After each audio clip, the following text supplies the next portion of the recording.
We'll be getting started in just a few moments. And if you'd like to do the morning chant together, we're going to be on page 28. If you're new, you'll see the link to the Common Ground chant book below the YouTube screen.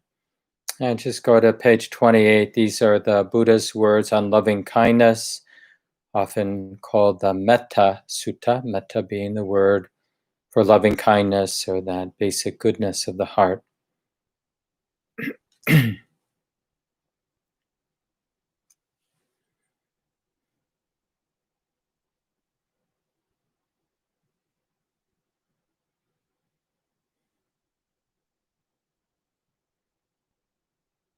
And even now, before we do the chant, and maybe you're looking through the words, catching some of the meaning from this very well-known chant in early Buddhism.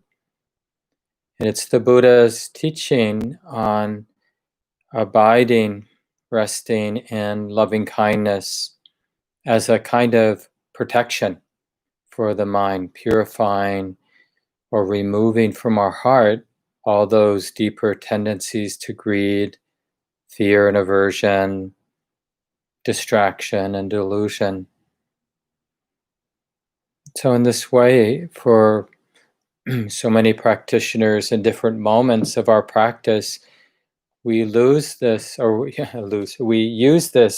reflection on love as a way of taking care of ourselves in this deep sense, purifying our heart of those deep tendencies to be afraid, to be reactive, to be tight, to be thinking that if only I have something, then I'll be safe then. So in a way, we're always postponing our stability. So as we chant this together and as you comprehend the meaning of these words that we're chanting in English, just notice whether aligning with the heart's capacity for goodness and love, whether that alignment comes with a sense of inner stability, a sense of inner safety, so that we're learning based on our own experience whether these teachings from the Buddha are practical and useful. So we're on page 28 if you're just joining us in the chant book, the Buddha's words on loving kindness.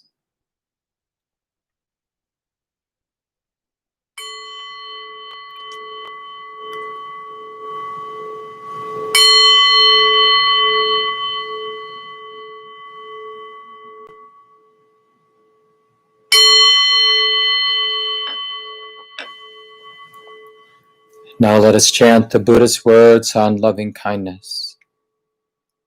This is what should be done by one who is skilled in goodness and who knows the path of peace.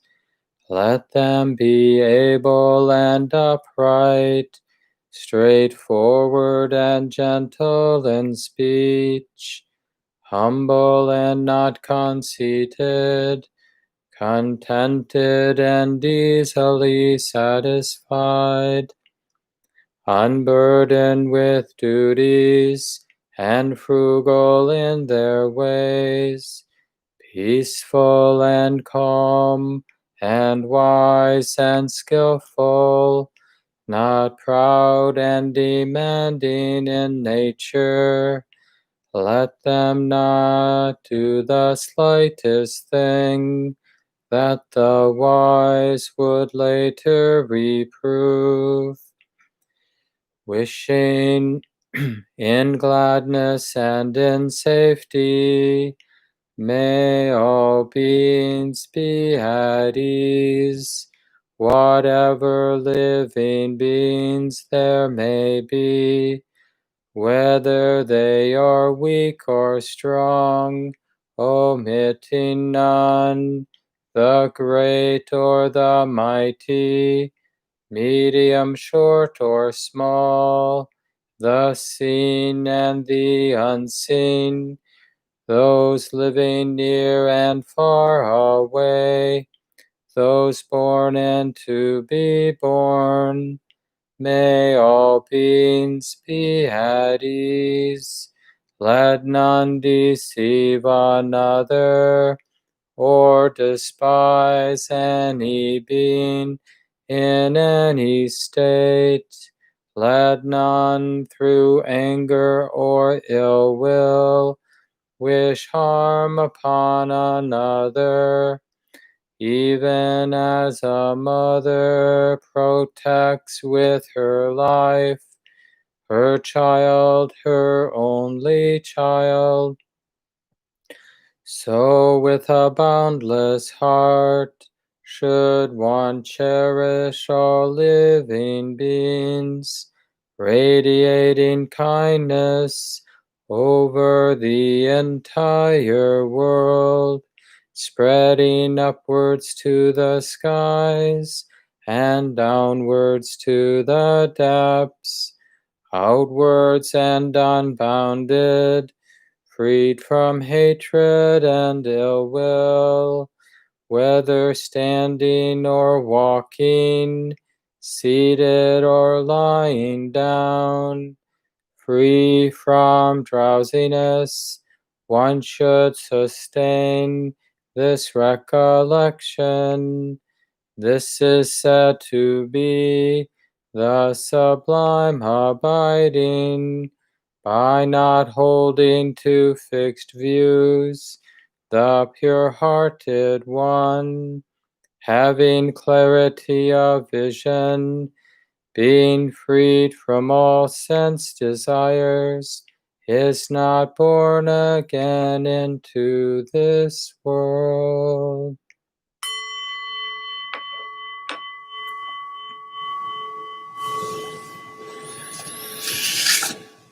And take a little time if you haven't already, and we'll settle into a stable, relatively upright, comfortable posture for the meditation time.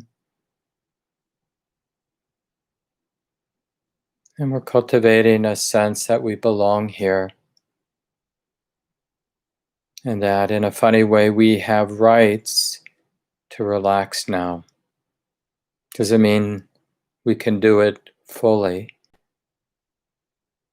but that it's our right, it's safe enough to soften the body, to do what we can to release the grip and the throat and the jaw, around the eyes, down through the tops of the shoulders, allowing the belly to round out,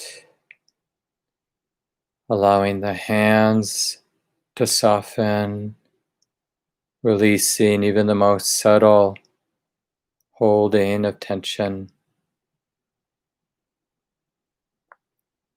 releasing down through the floor of the pelvis, bottoms of the feet,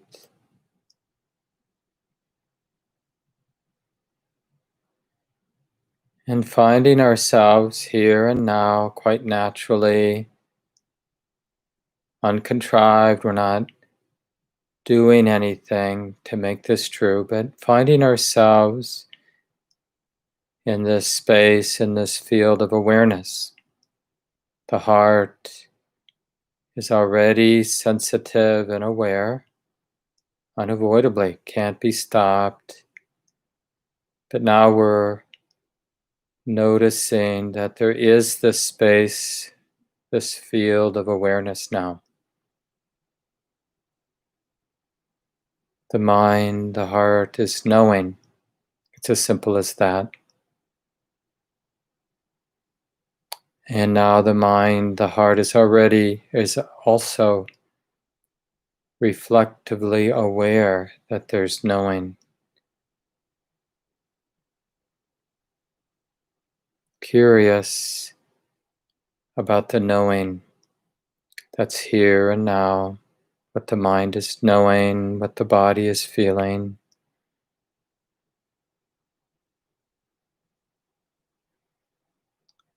And doing our best to keep this capacity for awareness, to keep it in mind. that this heart, this mind is capable of knowing that it's like this now. And initially, even if it's borrowed faith, initially just pretend that it's really important, the most important thing to keep it in mind. This capacity to be aware that it's like this now. The activity of the sensitive body is like this. The activity of the thinking mind, the emoting heart is like this. And to sustain this awareness by remembering it.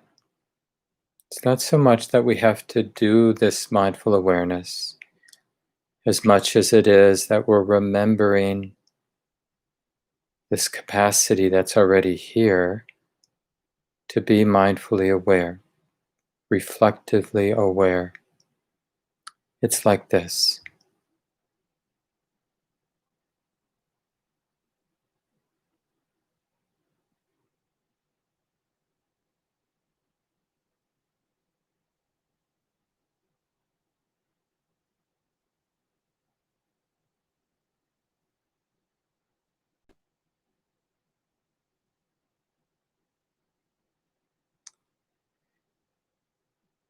And then related to keeping it in mind is sensing, intuiting the liberating, wholesome experience of this mindful awareness.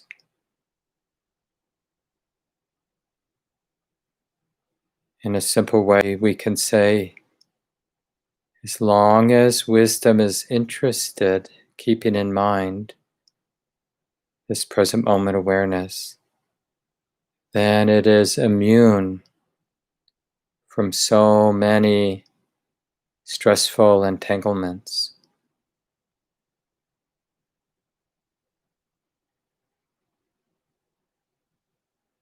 And so if you can sense that liberating, wholesome, protecting quality whenever you experience some continuity of present moment awareness, mindful awareness, it's really important to learn how to sense the wholesomeness, even a quality of joy that comes with the continuity of present moment awareness.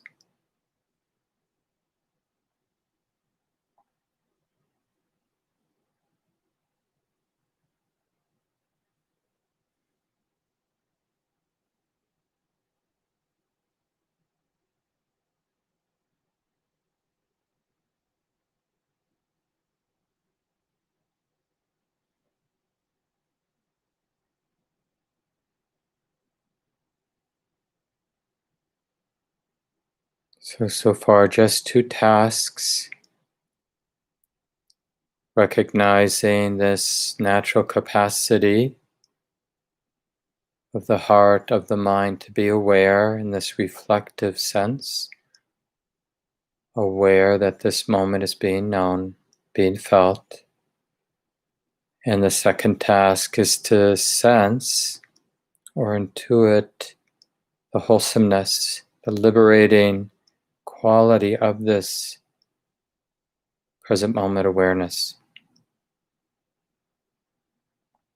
Feels right, feels good in that deeper sense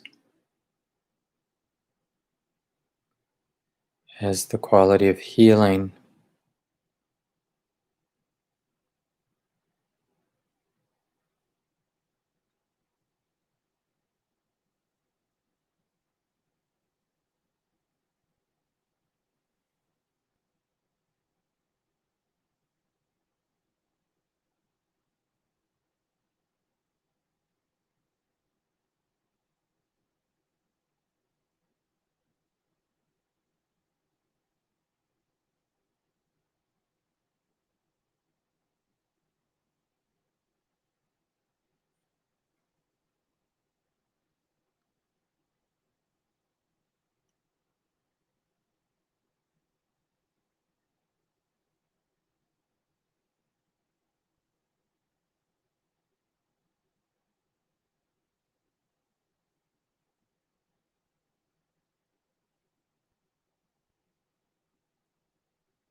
So we're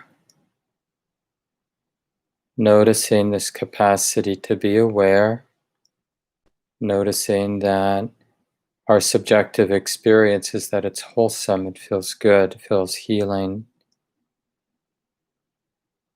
And related to that is to notice that we don't need any particular experience or any particular object to be aware of. Any experience will do, actually.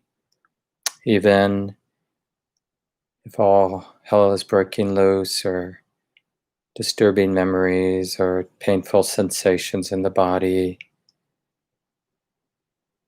we can recognize there is this awareness. Oh, it's like this. This intensity is being known. And when that present moment awareness has some stability and continuity, we can notice that it's helpful, it's healing, it's liberating. It doesn't make things worse. It actually helps in a very direct sense, practical sense.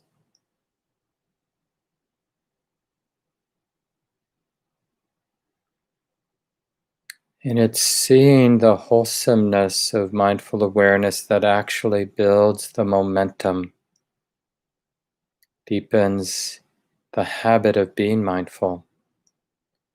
So if you want to be more mindful in your life, directly and immediately recognize that it's helpful and wholesome and healing.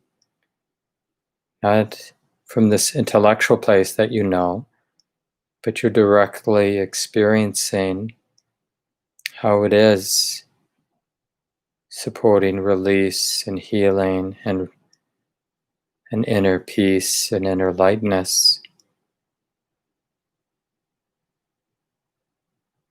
So now we're going to continue in silence for the rest of the sit.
So, even in the last 5 minutes or so,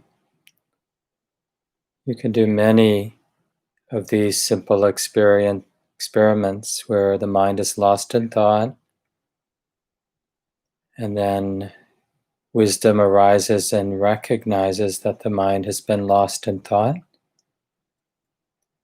And then the mind gets curious about this capacity to be aware, to be mindfully aware. This is being known, this is being felt. Stabilizing that with some continuity of present moment awareness, noticing the liberating quality, the easefulness, even if what we're opening to is quite difficult. There's something liberating and stabilizing present moment awareness, even if the present moment is intensely unpleasant. Not having to run, not having to control is liberating.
Sense, if you can, how much integrity the practice has. The heart coming into alignment with the way it is right now in such a direct and immediate sense. No longer surprised. Just this wise, clear acknowledging, oh yeah, it's like this. This is being known, this is being felt.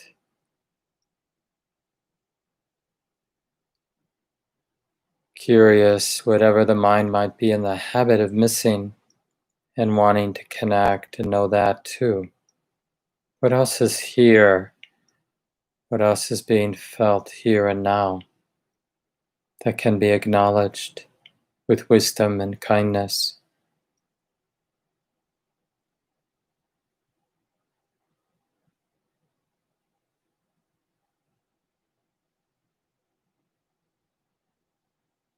Maybe it's exactly this intimacy that the Buddha points to, that's onward leading to full awakening, the full unshakable release of the heart.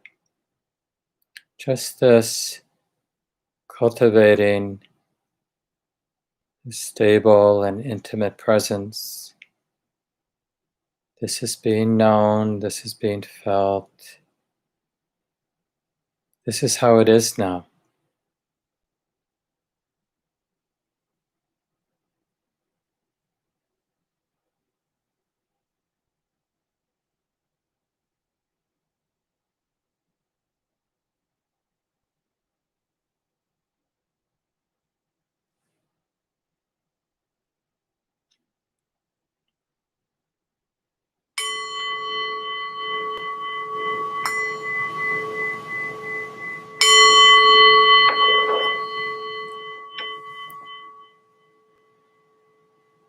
And take a little time to stretch the body if it needs that, whatever you need. And it's always good at the beginning of a program also, with our live stream, YouTube, we don't get to see each other as we do when we're doing a Zoom program, but we have limits. We can only have 100 people when we're doing Zoom with our current contract. So we have to use more of our imagination to realize that we're here together. And of course, many people listen later when it's convenient. So just that open sense, not even just the current members of the Common Ground community, but our wider community of human beings, maybe, who knows, other living beings that are interested in this awakening process.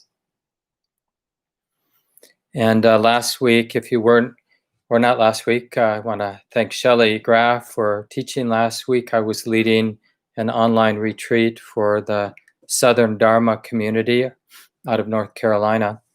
So Shelley taught last Sunday, but 2 weeks ago, I believe I spoke about the Buddhist teachings on the middle way. And one way to think about that middle way is understanding the real limitations of all our habits of domination, trying to dominate our body, dominate our friends, dominate other people, whatever it might be. And the other end of that spectrum is any kind of giving up or helplessness. It's too much. And so that, in the tradition, it said the Buddha's first teaching was talking about how domination, acquisition, control doesn't work, and how giving up doesn't work. And I want to continue talking about that today and really understanding, the work we do, the awakening, the opening to the moment, the willingness to be sensitive, and with practice, moments of being fully open and intimate and undefended. And that really is what sets up this learning. But there's a big ask to this opening process, which is we have to meet our world, and initially our world as our body and all of its tensions and numbnesses and patterns that exist on this more basic level of our body, but also opening to our world. And there's a very powerful metaphor in a wonderful new book by Isabel Wilkinson. Some of you might know this journalist, writer, won the Pulitzer Prize, wrote a wonderful book called The Warmth of Other Suns a while back, I think based on thousands of interviews with Black families that were part of this migration in the 1900s from the South up to the northern cities, and just about how that all went. Really powerful history to understand better. But the more recent book is called Caste. And this is a section that was an excerpt of that book that was published in the New York Times just a few weeks ago, maybe in early July, in the New York Times Sunday magazine. And the article in the New York Times was titled "America's Enduring Caste System," again by Isabel Wilkerson. And she uses this image of an old house. I'm imagining that she probably owns an old house, and just all the quirks and things that once you're in the house, you begin to discover. Even if you feel like you did a good job when you were buying the house, it's good to know or imagine that there's a lot that will be learned over the years.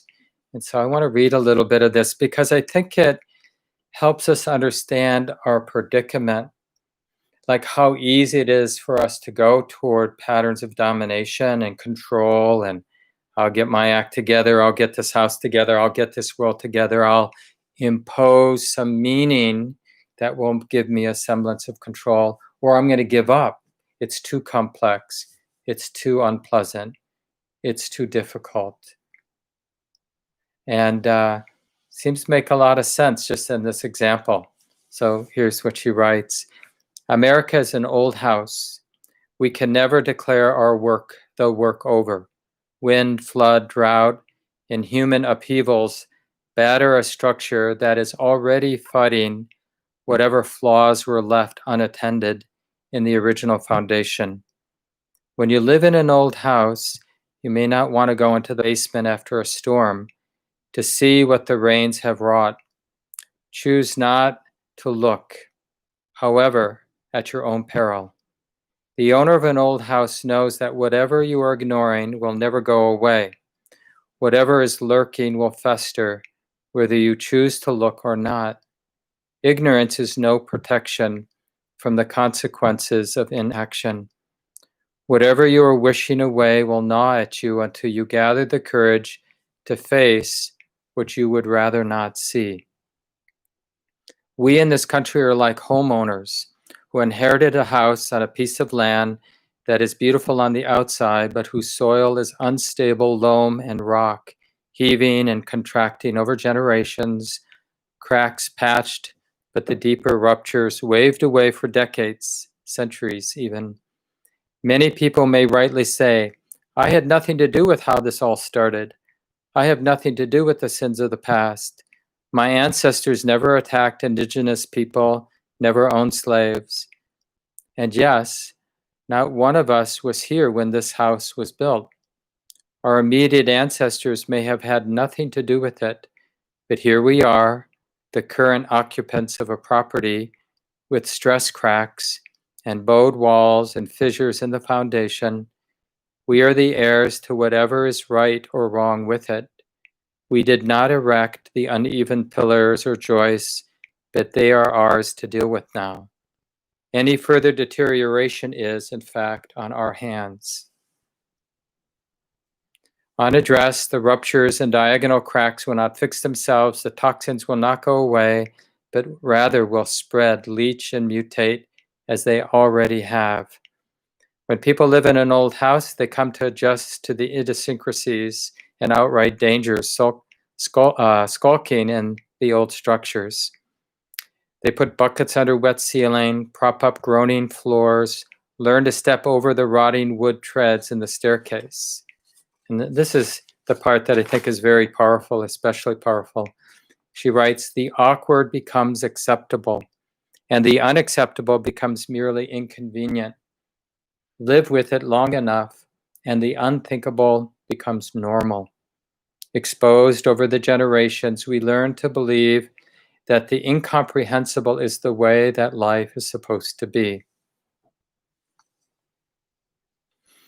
So, of course, you know, these habits in Buddhism, we might call them the unwholesome roots, like the deeply ingrained habits of dealing with living, owning an old house, which means the karma of our existence, this body, this heart and mind conditioned by my culture, by my family, the people who raised me, the situation at hand, the pandemic, climate crisis, systemic injustices built into our economy and to our way of governing ourselves. This is our home. And it's not to say that there's nothing to love or appreciate in the home, but we don't get to pick and choose. We get the whole thing just as it is. And we have to have a lot of honesty. It's been decorated, painted over, plastered over. So what's on the surface isn't the whole story. And that's not just true with the whole package of my life, but every little piece, this marriage, this relationship I have with a child or with a pet or with my job or with this group of people, with this aspect of society. Each one is a reflection, of a big mess. In a sense, no one person owns, made it happen. It happened interdependently. But even though I didn't do it, we can't escape the responsibility. Like, we have every incentive and every responsibility to see it clearly, to see it in its depth and breadth, so that we can show up. Because the domination doesn't work, giving up doesn't work, and distraction doesn't work. These are the three unwholesome roots, right? Where domination is kind of a greed, like I'll use my resources, I'll use my privilege, I'll use whatever I can get my hands on to make it the way I think will make me happy. I'll acquire those conditions, those circumstances. So we have enough confidence in our right to engage, in our power to sort of act out our will to get what we want. And then, finally, then I'll be able to relax that effort to dominate, because I'll have what I want once and for all. It will be mine forever, right? You see what a lie it is. But how often that some version of that dominates our mind, that animates our life. And then, of course, eventually we're frustrated or circumstances change and we're more in the mode of helplessness and being the victim and wanting to give up, as if that strategy leads to release and happiness and freedom. Oh, it's too much. It's too complex. I don't want to deal with it. It's too painful. And somehow believing that there's a place we can go hide. And then when we act out that sort of animating quality of wanting to give up, thinking that despair and giving up leads somewhere, it will be abandoned, because it doesn't. It just gets tighter and tighter, heavier and heavier, and darker. And even the sort of third unwholesome root of delusion or just distraction, denial, is somehow imagining that all of it, life, is kind of a game, doesn't really matter, take what you can get. Again, we see that denial and distraction, when we look carefully enough, we see how stressful it is. That we don't want to acknowledge the deep, resonating truth that it does matter how we're showing up. That denial and distraction and pretending, being oblivious, that it's a real weight. We got to work harder and harder at pretending that it doesn't matter.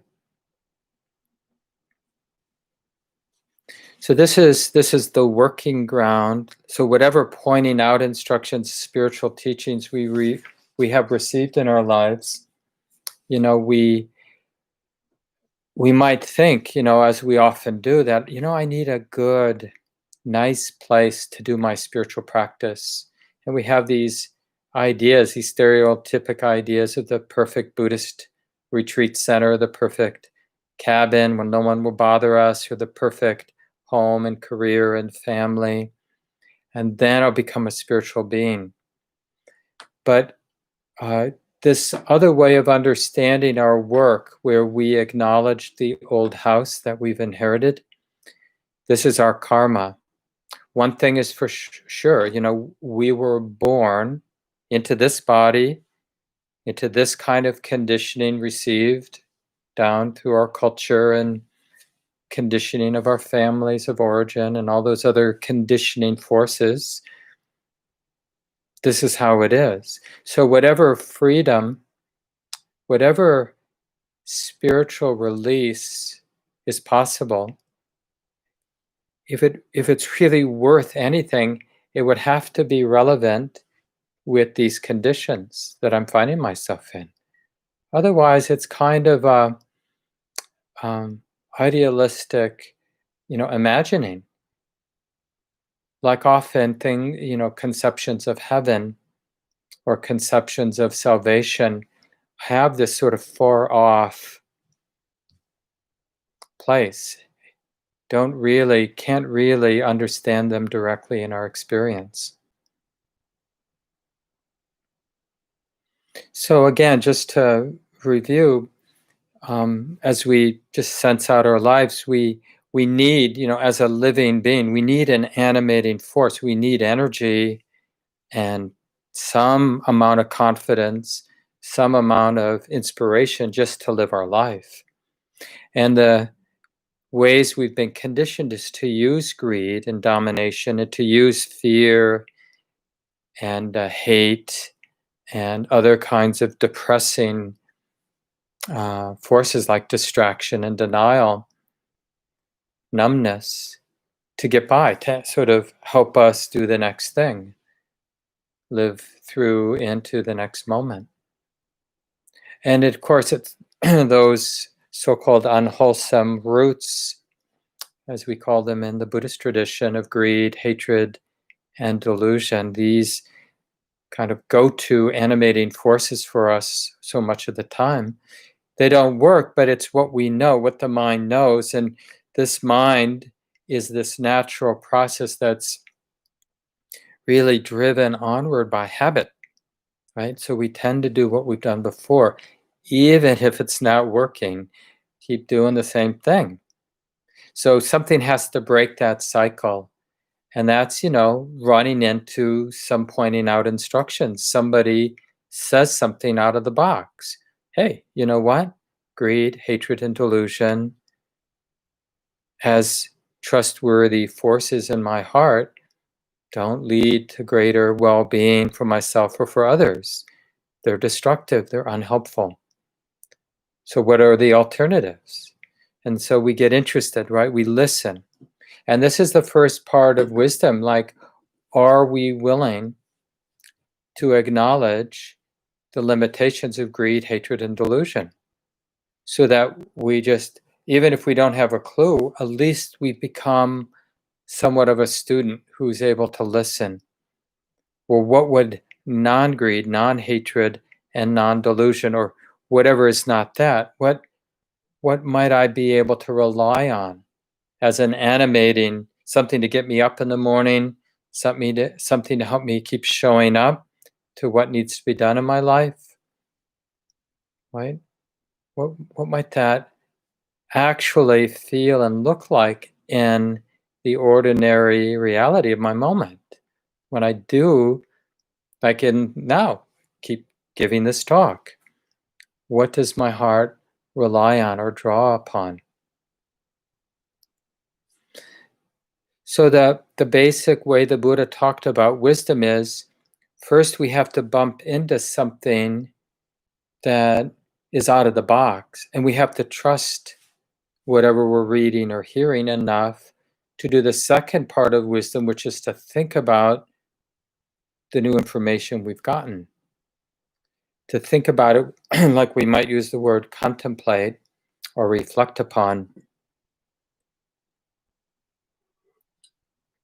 because we're beginning to integrate, we're using the ideas, like somebody says, have you tried relying on being more present, more intimate with the body, and just feeling what's there under the surface, the energetic holding, the woundedness, the heaviness, the lightness, the joy,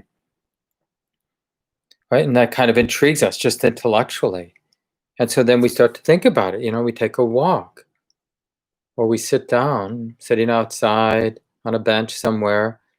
So what would that mean to find value in being intimate, to find value in being present with embodiment, with this lived experience? And we use the ideas and we start to act on them in the moment, check them out. That famous phrase from the Buddha, ehi passiko, come and see, come and check it out. Hear these teachings and then check them out. So we begin to play with them and reflect on them. And that's what leads to the deepest part of wisdom we call insight, the surprising moment, because we've been reflecting and contemplating and checking out the initial intellectual, pointing out, hey, have you considered being awake, being mindful, being present with your experience, being open and intimate with your experience? Then we reflect on, and then the mind or the heart sees or experiences something it hasn't seen or experienced before. about the way it is, the way it always has been, but because the mind has been relying on greed, anger, delusion, and the obliviousness or the superficiality of greed, hatred, and delusion, it's not known that. So it wakes up, it sees something that it hasn't been seen. That waking up, my teachers say at least, is surprising. Even though we've been told intellectually what we're going to see when we wake up, the actual experience of the heart opening to Dhamma the way it is always surprising and has the flavor of liberation. And that's a really useful way now, as we are being given from the Buddha this concept of the three wholesome roots, as opposed to the very common, we probably know reasonably well, unwholesome roots of our life, the moment being animated by what we want, greed, what we're afraid of, hate, and distraction, denial, delusion, obliviousness, thinking that it doesn't matter. These are just different ways of talking about delusion, the third of the three unwholesome roots. So now we get that information. We get the information, like just to point out, there's something that's not greed, that's beautiful and animating and trustworthy. And whether we call that renunciation or generosity or contentedness, and there's something that's not hate, and whether you call that love or compassion or deep valuing of non-harming, and there's something that's non-delusion, and you can call that intimacy or openness, clarity, seeing things as they are. And these three, let's just put them as wholesome desires. The wholesome desire to give and let go. The wholesome desire to take care of, right? Love, to appreciate, to support others, and to support oneself. And this non-delusion is really the beautiful and wholesome desire to understand deeply. I want to see, I want to understand. And these, desire isn't ultimately bad. Desire with identification, or desire animated by greed, hatred, and delusion, leads to stressful states. But the desire to give and let go, the desire to care for and to support, and the desire to understand, these animating desires are liberating. They're not stressful. They don't lead to heavy states.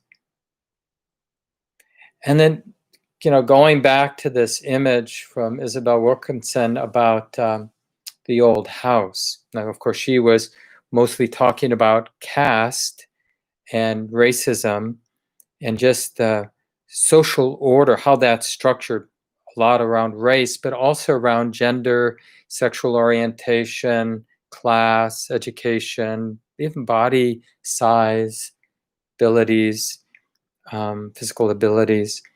So the way that this not so well seen, but almost invisible, but yet inherent structure sort of oppresses us because we're caught in that unseen structure. And it's complex, like the way it's self-reinforcing. Even if we're at one of these spectrums where we're not privileged, but we're being oppressed, whatever that might be. But somehow we've all had the Kool-Aid. There's a famous book written a while back now, but I remember reading it when I was a grad student in education, Pedagogy of the Oppressed, and Paulo Freire. And it just talks about how, like, when we're teaching anybody, but especially around these deeper spiritual and political awakenings, it's not that often the educational model is like students, children, are like empty vessels, and you just need to fill them up with information and then they're good to go. But what Paulo Freire understood, and then the book is really about, It's like whenever someone is oppressed with their ignorance, their position, their location, that has to be removed before they're able to sort of live in a different way, be animated by not greed, hatred, and delusion, but non-greed, non-hatred, and delusion, non-delusion. And it reminds me of a lecture I heard a long, long time ago at the University of Chicago, and a professor was talking about the Jews wandering in the desert for 40 years after being liberated from slavery in Egypt.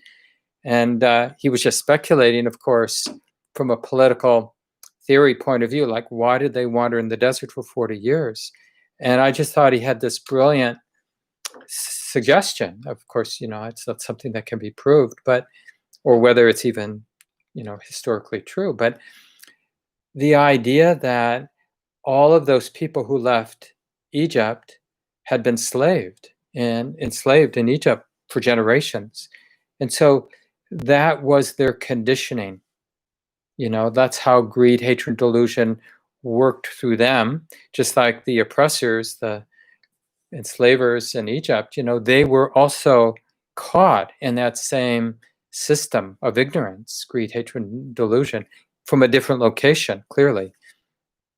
But in order to sort of start from a fresh place, they needed all the people who were raised in that condition by that system to live out their lives, so that when they landed in the new land, started a new life, they wouldn't just repeat, act out the same tendencies, the same grooves, habits of mind. So this is the work of our practice. It isn't like we can go right to non-greed, non-hate, non-delusion, and just let those beautiful, liberating, animating desires, to give, to support, to be generous, to be content, the desire to care for, to not harm, the desire to be clear and understand. We just can't go there because we have this pedagogy, this internalized system of oppression. All of us, even the very privileged people, we have this ways that we trust greed, hatred, and delusion. And different for each of us depending on our location and our conditioning. So a lot of the work of stabilizing present moment awareness is to over and over and over again, like in one sit and then throughout one day, to see over and over and over again all of the oppressive tendencies to lead with greed, to lead with hate, to lead with distraction and denial, because that's what the heart knows. And to see over and over again, honey, that's not the way. Like to see in living color, this doesn't lead to release. This leads to patterns of oppression for myself and others. This is not the way. This does not feel right. In that very direct sense. So it ends up being very trustworthy. So like take an example of an addictive pattern. When I'm stressed, I overeat. Or when I'm stressed, I look for a stupid TV program to watch and distract myself. Or when I'm stressed, I'm aversive towards my spouse, or irritable toward my pet, or resentful toward my boss, or whatever it might be. Projecting, acting out my hurt on people or things that don't really deserve my hate or my irritation. But we see it now from the relative stability and good feeling of samadhi, of that stabilized, relatively continuous present moment awareness, which feels trustworthy, feels relatively good to be present. So then I'm willing to see how so many of my psychological, emotional, social habits don't help. Because I have this, like we chanted, with loving kindness, with metta as a basic attitude that the heart is stabilized with, that basic goodness, that basic friendliness, then I have the stability to see all of these unhelpful habits and normalize them without a lot of self-hatred, without falling into more of the same, hating myself, really wanting to be perfect, where I don't have those negative habits. That's the domination. I'll dominate myself and become this perfect version of Mark. So those are when we're not stabilized with present moment awareness and the stability of loving kindness, we can't really see these patterns of these oppressive patterns of the three unwholesome roots animating our life and animating the lives of those around us too. Of course, we learn from both how it's animating our own personality and how it's animating the wider society and our friends and family. We see it, we see it, we see it, and we turn it into insight. This is part of the contemplation and reflection. We hear the news, the spiritual teaching, 3 unwholesome roots, 3 wholesome roots, right? And that our minds are oppressed, right? Are entangled.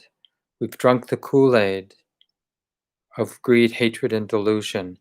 We trust them to save us, greed, hatred, and delusion. That's the lie, but we believe it. And not wanting to believe it is not the way to be free from believing it.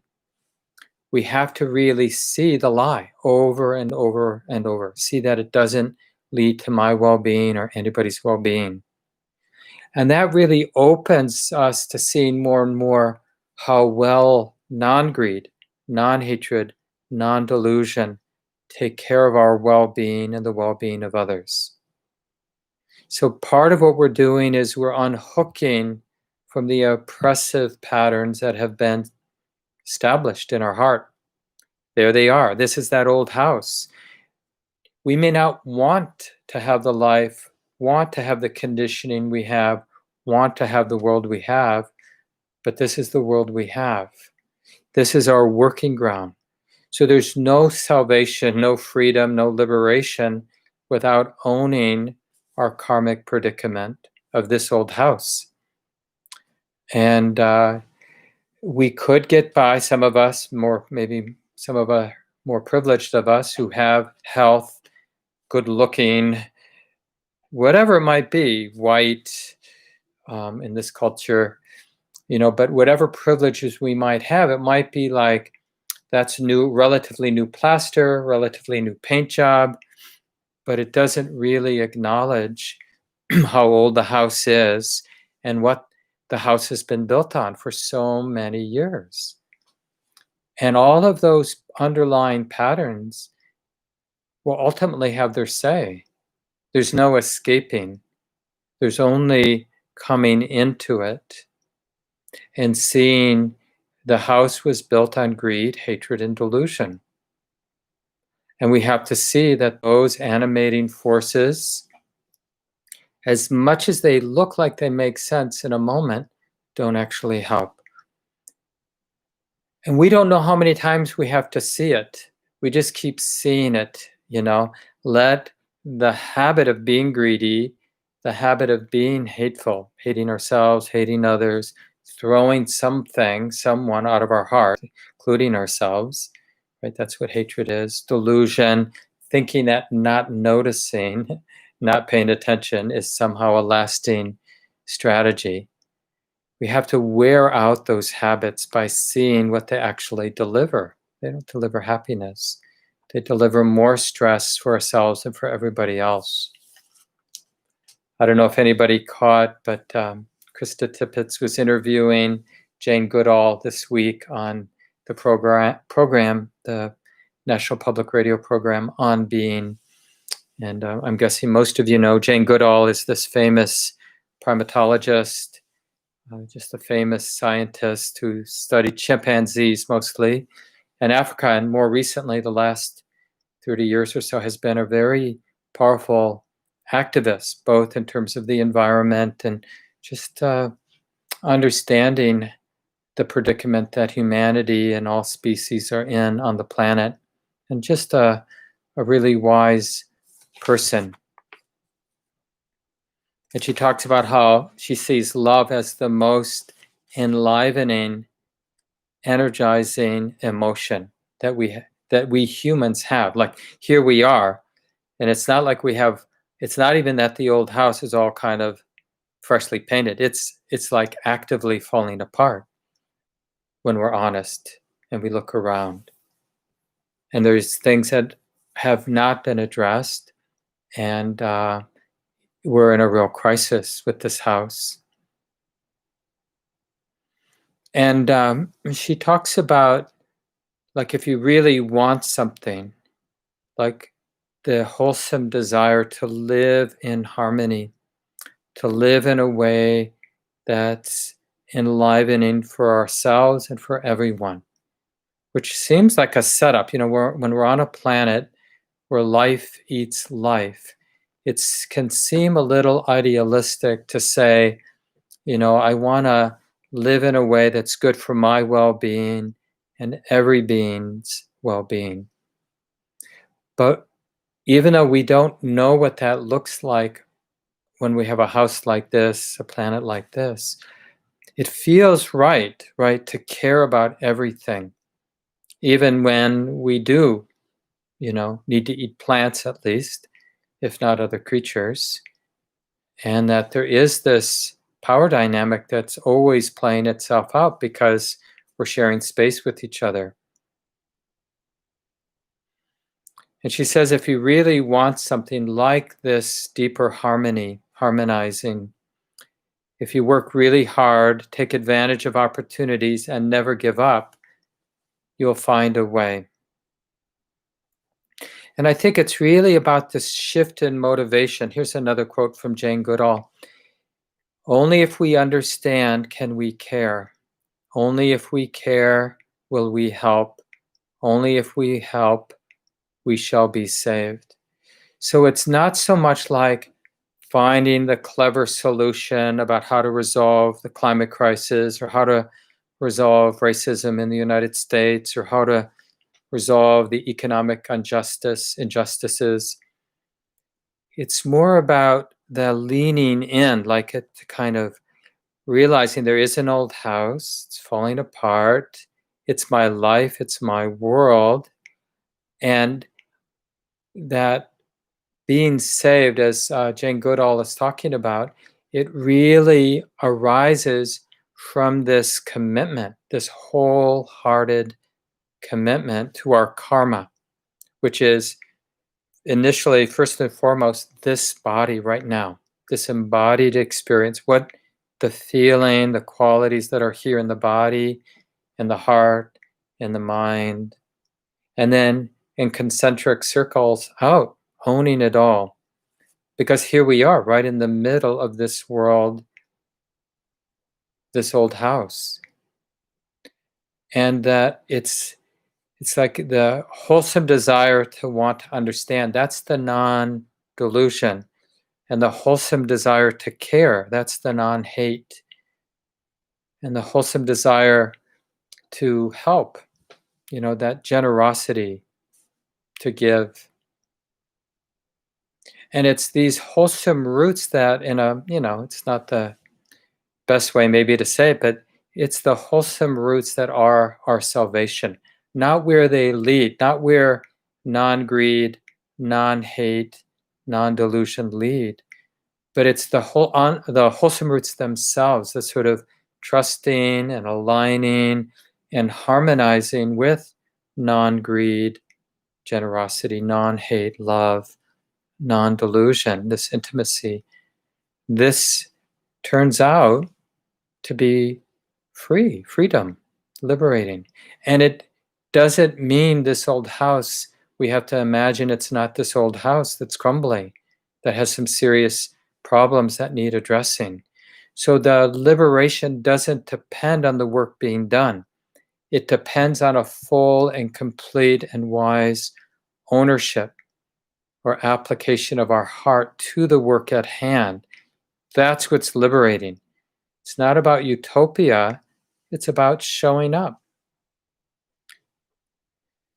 So, as you know, we'll continue this conversation, Shelley and I, as the week's really the heart of Dharma practice.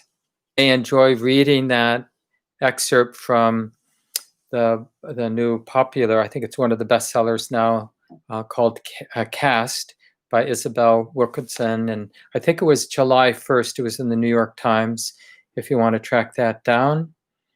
And a couple things coming up. I know that this Saturday, Ramesh will be leading his practice reflections at 10:30. You can sign up for that this coming Saturday, the 15th.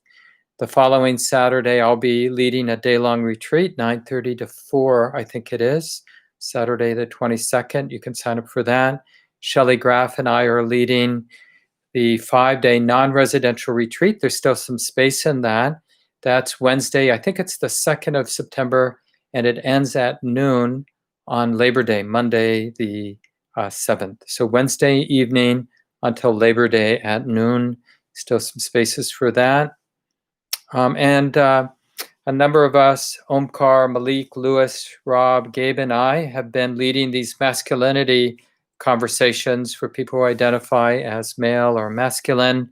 We're having another one on Sunday afternoon, the 23rd at 12:30. You might want to put that on your schedule.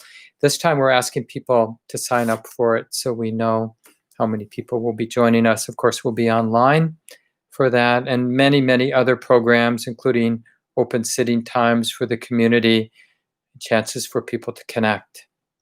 And it's always so nice to be with everyone. Wishing everyone a good week. Take care now.